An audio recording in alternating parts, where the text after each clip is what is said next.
नमस्कार, बड़ी खबरों में आपका स्वागत है। आपके साथ मैं हूं रूबी सिंह चौहान। शुरुआत करेंगे आज की मुख्य हेडलाइन से।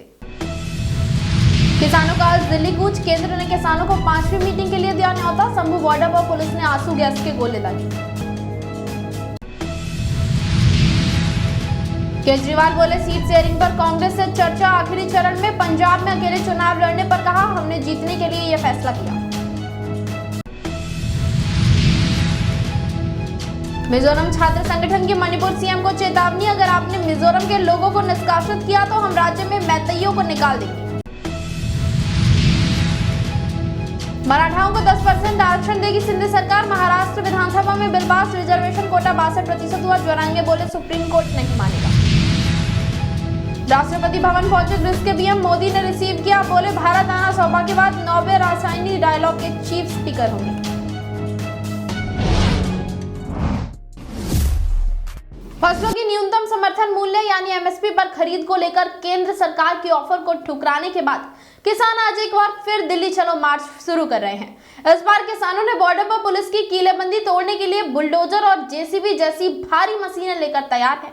इस बीच केंद्रीय कृषि मंत्री अर्जुन मुंडा ने प्रदर्शनकारी किसानों से शांति की अपील करते हुए उन्हें 5वें दौर की बातचीत का न्योता दिया है। कृषि मंत्री ने बुधवार सुबह ट्वीट करके कहा, सरकार चौथे दौर के बाद 5वें दौर में सभी मुद्दे जैसे कि एमएसपी की मांग, फसल विविधीकरण, पराली का विषय, एफआईआर पर बातचीत के लिए तैयार है। मैं दोबारा किसान नेताओं को चर्चा के लिए आमंत्रित करता हूं। हमें शांति बनाए रखने की जरूरत है।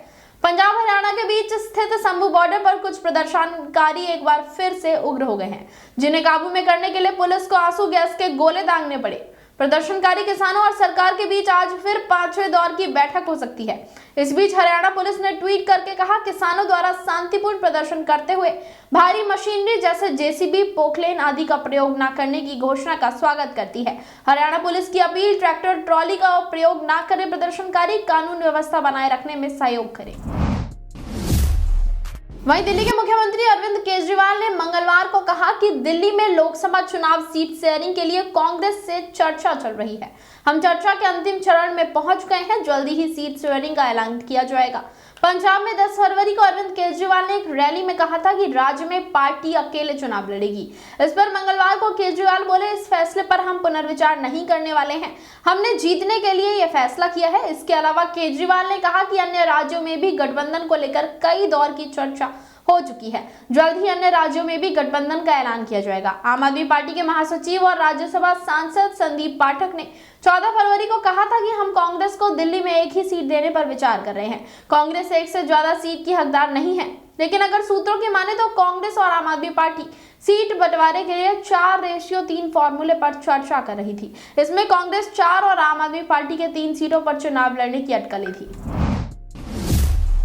वहीं मणिपुर में हिंसा और अशांति का असर पड़ोसी राज्य मिजोरम में भी देखने लगा है। मिजोरम सरकार ने भी म्यांमार से लगी सीमा की फेसिंग और फ्री आवाजाही बंद करने के विरोध के बीच नोटिस जारी कर राज्य में 1950 के बाद आने वाले लोगों के जमीन खरीदने या मालिकाना हक हासिल करने पर रोक लगा दी है। दूसरी तरफ प्रमुख छात्र संगठन मिजो स्टूडेंट्स यूनियन ने सोमवार को चेतावनी जारी कर कहा कि मणिपुर से किसी भी मिजो या जनजातीय व्यक्ति को निष्कासित किया तो हम भी मिजोरम में रहने वाले सभी मेतियों को बाहर निकाल देंगे। इस चेतावनी को मणिपुर के मुख्यमंत्री एन बीरेन सिंह के 12 फरवरी को दिए उस बयान का जवाब माना जा रहा है, जिसमें सिंह ने कहा था कि 1961 के बाद मणिपुर आने वाले हर व्यक्ति की पहचान कर राज्य से बाहर किया जाएगा।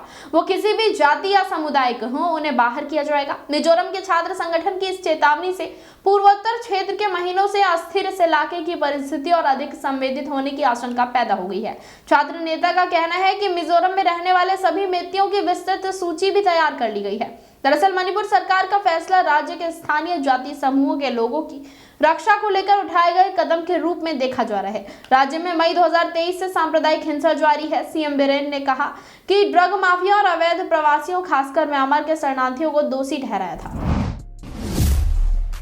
वहीं महाराष्ट्र विधानसभा में मंगलवार 20 फरवरी को मराठाओं का 10% आरक्षण देने का बिल पास हो गया।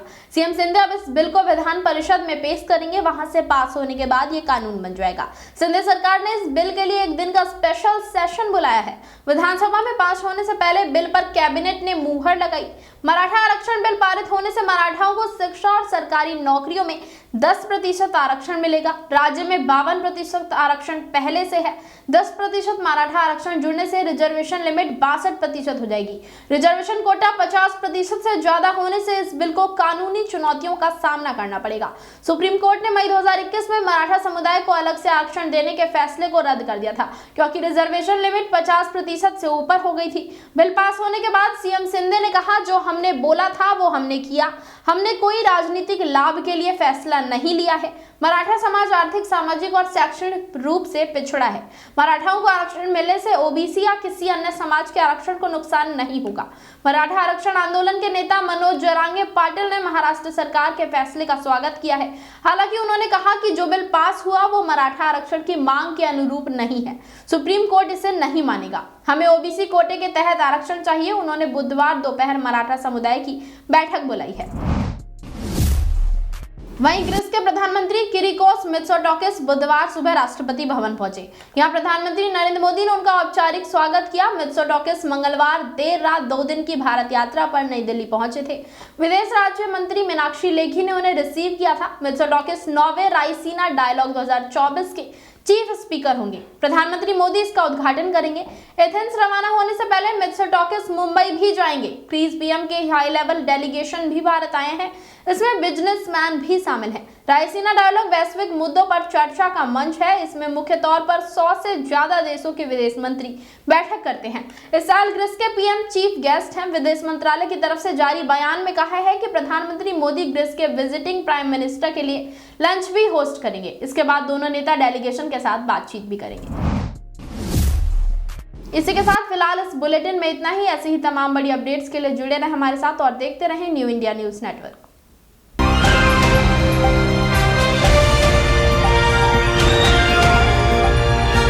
दिल्ली, हरियाणा, उत्तर प्रदेश, राजस्थान की हर खबर के साथ देखते रहिए न्यू इंडिया न्यूज नेटवर्क।